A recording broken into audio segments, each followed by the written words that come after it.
എല്ലാ പണികളും എടുക്കുന്നത് ഞാനാണെന്നാണ് ഇവിടെ പറഞ്ഞു വരുന്നത്. അപ്പൊ അത്രോടും ഒരു പണി എടുക്കാറില്ല ഇവിടെ. ഹലോ ഗായ്സ്, അപ്പൊ ഞാനിന്ന് വന്നേക്കുന്നതെന്ന് വെച്ചാല് പ്രത്യേകിച്ചൊന്നും ഇല്ലാത്തോണ്ട് വന്നതാണ്. ഇതെന്റെ അമ്മായിമ്മ. ഹായ് പറയുമ്പോ ഹായ്. പിന്നെ കല്യാണം കഴിഞ്ഞ് വന്നേ പിന്നെ ഈ വീട്ടിലെ പണികളെല്ലാം എടുക്കുന്നത് ഞാനാണ്. എന്തോ എങ്ങനെ ഉമ്മ പ്രത്യേകിച്ച് പണികളും കാര്യങ്ങളൊന്നും എടുക്കാറില്ല. കാരണം ഉമ്മാക്ക് തണ്ടൽ വേദന ഉണ്ട്, തലവേദന ഉണ്ട്, കാലുവേദന ഉണ്ട്. ഇങ്ങനത്തെ എല്ലാ തലവേദന ഉള്ളതുകൊണ്ട് ഉമ്മ അങ്ങനെ അധികം പണിയൊന്നും എടുക്കാറില്ല. ഉമ്മാക്ക് എപ്പോഴും റെസ്റ്റ് വേണം. ഓരോ ദിവസം രാവിലെ ഞാനൊരു എത്ര മണിക്കാണ് ഞാൻ 5 മണിയാ. ഞാനൊരു 5 മണിയാകുമ്പോൾ എണീക്കാൻ. ഉമ്മ എപ്പോഴും കിടന്നുറങ്ങിയിരിക്കും. ഞാൻ ഫസ്റ്റ് കിച്ചണിൽ ചെന്നിട്ട് ഒരു ചായ ഇട്ട് ഞാനും കുടിക്കും. അത് കഴിഞ്ഞിട്ട് ഞാൻ ആ ചായ ടേബിൾ കൊണ്ടുവച്ചിട്ട് ഉമ്മാനെ വിളിച്ചെണിപ്പിക്കാം. അപ്പൊ എനിക്ക് ഉമ്മ എണീക്കാട്ടാ. ഉമ്മ അല്ലാണ്ട് നേരത്തെ എനിക്ക് വരുമൊന്നുമില്ല. ഞാൻ ഉമ്മാക്ക് ഇഷ്ടമുള്ളത് വേറെ, ജെഫിക്ക് ഇഷ്ടമുള്ളത് വേറെ. അങ്ങനെ രണ്ടുപേരും 2 സൈസ് ആയിരിക്കും. പറയണ വെള്ളയപ്പം അങ്ങനെ എന്തെങ്കിലും മതി എന്ന് പറയണെങ്കിൽ ഇപ്പൊ ഉരുളക്കിഴങ്ങ് കറിയായിരിക്കും വെക്കണത് അമ്മ.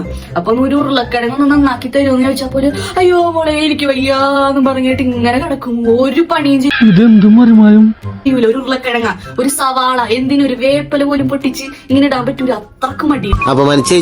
ഞാൻ പോയിക്കോട്ടെ. ഉമ്മ കരയാണ്ടില്ലേ, അവന്റെ കരച്ചിൽ കണ്ട് സഹിക്കാൻ പറ്റുന്നില്ലടോ. കണ്ണീന്ന് ആ ഒരു എന്താശ്രു ആനന്ദാശ്രു വരണം. ആ സന്തോഷം കൊണ്ട് ഞാൻ എല്ലാ പണിയെടുക്കണ സന്തോഷമുണ്ട്. ഉച്ചക്ക് ചോറ് വേണമെന്ന് വിചാരിക്കും.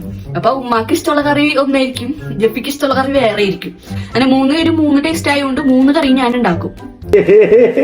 8:15 ആവുമ്പോഴേക്കും ഞാൻ ജോലിക്ക് പോകും. എന്നിട്ട് അത് കഴിഞ്ഞ് വൈകുന്നേരം വന്നു കഴിയുമ്പോ ഉമ്മ എന്തെങ്കിലും ചോറ് നിന്നിട്ട് പാത്രങ്ങളൊന്നും കഴുകി വെച്ചിട്ടുണ്ടാവില്ല. അക്ക ബേസിനി കിടക്കുണ്ടാവും. ഒരു പണി എടുക്കൂല. തിന്നിട്ടുണ്ടാവട്ടാ, തിന്നാറുണ്ട് എപ്പോഴും. തിന്നിട്ടോ പാത്രം